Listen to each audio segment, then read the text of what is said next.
अस्सलाम वालेकुम दोस्तों, उम्मीद करता हूँ आप सब लोग खैरियत से होंगे। मैं ज़ीशान शाह आज आपके लिए आप एक नई इन्फॉर्मेटिव वीडियो लेकर आया हूँ जो आपके लिए जानना बहुत ज़रूरी है। हमारे ख़ास तौर पर जो यंगस्टर हैं, टीनेजर हैं, उनके लिए जानना बहुत ज़रूरी है क्योंकि टाइम बदल चुका है यार। हम लोग ऊंचाई पे जाना चाहते हैं, हमें कुछ करना चाहते हैं और कुछ करने के लिए हमें एक चीज़ छोड़नी पड़ेगी और वो होता है कंफर्टेबल। हमें अपना कंफर्टेबल जोन जो है ना छोड़ना पड़ेगा। अगर आज हम 5 साल अगर अपना कंफर्टेबल जोन छोड़ देते हैं तो अगले के 30 साल हम बेहतर कर सकते हैं। और अगर आज हम 5 साल रिलैक्स गुजारते हैं, आराम से गुजारते हैं, तो हमारे अगले 30 साल हमारे बड़े ख़राब हो सकते हैं। तो दोस्तों, ऊंचाई पे हम सब जाना चाहते हैं, सबकी ख्वाहिश यही है कि हम ऊंचाई पे जाएं। तो how to fly high in our life, हम अपनी ज़िंदगी में, मैं और आप अपनी ज़िंदगी में कैसे ऊपर जा सकते हैं। एक कहानी आपको सुनाता हूँ। एक राजा था, उसका एक दोस्त जो कि दूसरी सल्तनत का राजा था। दो राजा आपस में दोस्त थे। तो दूसरे राजा ने अपने पहले दोस्त राजा को तोहफे में कुछ दिया और वो तोहफा उसकी ज़िंदगी का सबसे खूबसूरत और सबसे महंगा तोहफा था। उसने तोहफे में उसको 2 बाज दिए। वो बाज बड़ी अच्छी नस्ल के थे, उनकी नस्ल बहुत शानदार थी। अब अच्छी नस्ल के बाज देख कर राजा बड़ा खुश हुआ और उसने अपने महल में जो ट्रेनर था, जो परिंदों को ट्रेन करता था, वो बाज उसके हैंड ओवर किए। उसने कहा कि मैं चाहता हूँ ये बाज बड़ी अच्छी नस्ल के हैं, इनकी नस्ल बहुत शानदार है, इसको तू ट्रेन कर, इसको उड़ना सिखा, इनको कलाबाजी मारना सिखा, इनको शिकार करना सिखा और सब कुछ सिखा। और सब कुछ सिखाने के बाद इनको मेरे पास वापस लेकर आ। उस ट्रेनर ने 2-3 महीने उन बाजों पर बड़ा अच्छे तरीके से काम किया, बड़ा ज़बरदस्त तरीके से काम किया। उसने 3 महीने के बाद राजा को बड़ी अजीब बात रिपोर्ट की। उसने कहा, राजा साहब, जो आपने बाज दिए थे वो हैं तो बड़ी अच्छी नस्ल के, लेकिन एक प्रॉब्लम मुझे आ रहा है, मैं चाहता हूँ आप उस सुने। तो राजा ने बोला, प्रॉब्लम क्या है? तो उसने बोला कि एक बाज तो बड़ा शानदार उड़ता है, मस्त उड़ता है, कलाबाजी भी मारता है, जो सिखाता हूँ सीखता भी है, लेकिन एक उड़ता ही नहीं है, हालांकि दोनों अच्छी नस्ल के हैं। तो राजा ने बोला, कोशिश कर। उसने बोला, मैंने सर सारी कोशिशें करके देख ली, मुझे समझ में नहीं आ रहा कि इसको तकलीफ़ क्या है।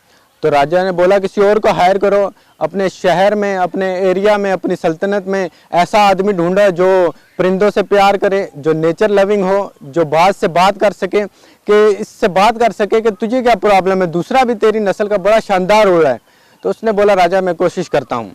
वो ट्रेनर मुल्क में घूमा और एक आदमी को पकड़ के लाया और उसको जिम्मा दिया कि तू इसको ट्रेन कर।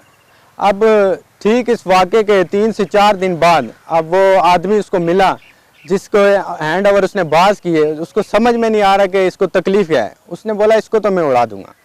सिंपल सा आदमी, किसान सा आदमी, गरीब सा आदमी। अगले ही दिन राजा जब उन बाजों को देखने आया तो दोनों ज़बरदस्त उड़ रहे थे। तो राजा ने बोला, ये चमत्कार कैसे हुआ? तो उसने बोला कि ये एक सादा सा आदमी है, गरीब सा आदमी है, गाँव का आदमी है, ये इसने कर दिया। तो राजा ने उससे पूछा, तूने ऐसा क्या किया कि जो ये उड़ने लगा? उसने बोला, मैंने कुछ नहीं किया, बस ये जिस शाख पे बैठा था मैंने उस शाख को काट दिया। I simply just cut the branch. तो आप कौन सी शाखा पे बैठे हैं, आपको उस शाखा को काटना पड़ेगा। तो ऐसे ही यार, हमें अपने कंफर्ट जोन को छोड़ना पड़ेगा क्योंकि हम सब चाहते हैं उड़ना, और उड़ने के लिए सेम ऐसे ही हमें जिस शाख पे हम बैठे हैं अपने कंफर्ट जोन को छोड़ना पड़ेगा। और दूसरी बात, हम अपने आप को कंपेयर बहुत ज़्यादा करते हैं लोगों के साथ, या जो हम अपने आप को कंपेयर करते हैं, यह हमारा नेगेटिव पॉइंट होता है। हम कभी भी अपने आप को किसी से कंपेयर नहीं करना चाहिए क्योंकि जो हम है वो हम है और जो वो है वो है। क्योंकि आप जब उससे कंपैरिजन कर रहे हैं तो आप सिर्फ उसकी ऊपरी सतह देख रहे हैं, अंदर वो क्या है उस आपको क्या पता। मज़े की बात तो यह है कि कंपैरिजन करने में आप उसके ऊपर से अपने अंदर को कंपेयर करते हैं, क्योंकि आपको तो अपने बारे में तो सब पता है, लेकिन उसका ऊपरी स्ट्रक्चर देखकर आप अपने अंदर को कंपेयर करते हैं। ऊपर से तो ऑल साइड इज ग्रेयर, घास हमेशा हरी नजर आती है, पराठा दूसरे की प्लेट में ज्यादा घी वाला नजर आता है, जाम हमेशा दूसरे की साइड पर लगा रहता है ना। आप दूसरे के चेहरे से अपने अंदर को कंपेयर मत करें, क्योंकि गंदी चीज थोड़ी कोई शो ऑफ करता है। सामने तो चौड़ा चौड़ा ही घूमेगा, अंदर उसके क्या पता क्या चल रहा है। बनियान में हो सकता है उसके 4 सुराख भी हो। कभी जिंदगी में कंपैरिजन मत करें, आपको खुशी नहीं होगी। सोचें, आपने नई वॉक शुरू की, तो आप पहले आधा किलोमीटर भागने लगे, कुछ दिन तक आधा किलोमीटर तक भागे, उसके बाद फिर 1 किलोमीटर तक भागने लगे, आपको मज़ा आने लगा। फिर 1 साल के बाद आप 5 किलोमीटर भागने लगे, आपको और मज़ा। अचानक एक दोस्त मिला जो मैराथन दौड़ रहा है, आपको लगेगा हम तो बेकार हैं, हम तो लल्लू हैं, तो ये तो 25 किलोमीटर दौड़ रहा है और हम दो। Comparison kill the Joy of achievement. आपने जो अचीव किया होता है उस जॉय को किल करता है सर कंपैरिजन। आपके पास सेंट्रो है ना तो उस पर फख्र कीजिए, अगर आपके पास वैगनर है तो उस पर फख्र कीजिए, अगर आपके पास बाइक है तो उस पर फख्र कीजिए। कंपैरिजन मत कीजिए किसी की मर्सिडीज, BMW, जगवार से। आपकी अचीवमेंट को अगर किल करना है तो कंपैरिजन स्टार्ट कीजिए। जो दूसरा ये टॉपिक है, never in your life compare your self. अपने आप को किसी से कम मत समझे दोस्त। जो आप कर सकते हैं वो किसी का बाप भी नहीं कर सकता। हर आदमी में अल्लाह ताला ने एक स्पेशलिटी रखी है जो किसी दूसरे में हो ही नहीं सकती। ये जो आपका थंब प्रिंट है, कभी किसी और का देखा है?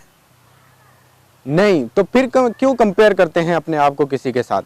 Never in your life. वो माँ बाप कहते हैं ना बच्चे को उसकी तरह बन। उसके मैथ में नंबर देखे हैं तूने कितना अच्छा पढ़ती है? माँ बाप बच्चे को प्रोडक्ट बना रहे हैं। विटामिन डी भी होना चाहिए, ए भी होना चाहिए, बी भी होना चाहिए, सी भी होना चाहिए, सब काम करना चाहिए।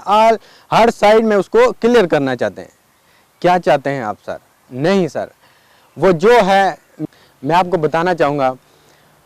एक 70 साल का सर्जन जब रिटायर होने लगा, अपनी ज़िंदगी के आखिरी सर्जरी की रिटायरमेंट होने लगा, वो तो उसको हाथ कांपते थे, सर्जरी होती नहीं थी। उसके दुनिया में जो उसके फॉलोअर थे सब है, उसको फेयरवेल पार्टी दी गई।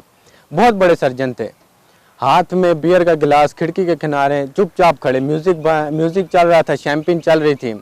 सब लोग खुश थे कि आज हमारे सर्जन फ्री हैं, नाउ ही इज़ फ्री। अब ये कभी सर्जरी नहीं खड़े थे, लेकिन वो उदास खड़े थे। किसी ने पूछा इतने उदास क्यों खड़े, इतने कामयाब हुए, दुनिया भर में आपके केस स्टडी के एग्जाम्पल दिए जाते हैं, आज खुश नहीं हैं?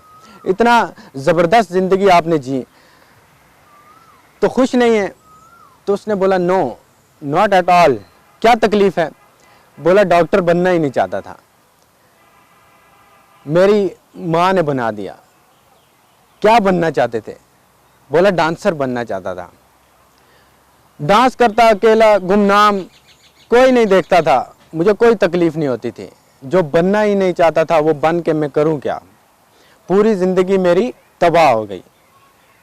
बच्चे को वो बनने दिया जाए जो वो बनना चाहते हैं। और अगर आपके बनाने से बनते तो सारे असिस्टेंट कमिश्नर ना घूम रहे होते। अगर माँ बाप के बनाने से बन जाते तो सारे हम असिस्टेंट कमिश्नर ना घूम रहे। दोस्तों, हमारी वीडियो को लाइक कीजिएगा, शेयर कीजिएगा, हमारे चैनल को सब्सक्राइब कीजिएगा और बेल आइकन को क्लिक कर लीजिएगा ताकि हमारी आने वाली हर वीडियो आपको मौसूल हो सके। Thank you.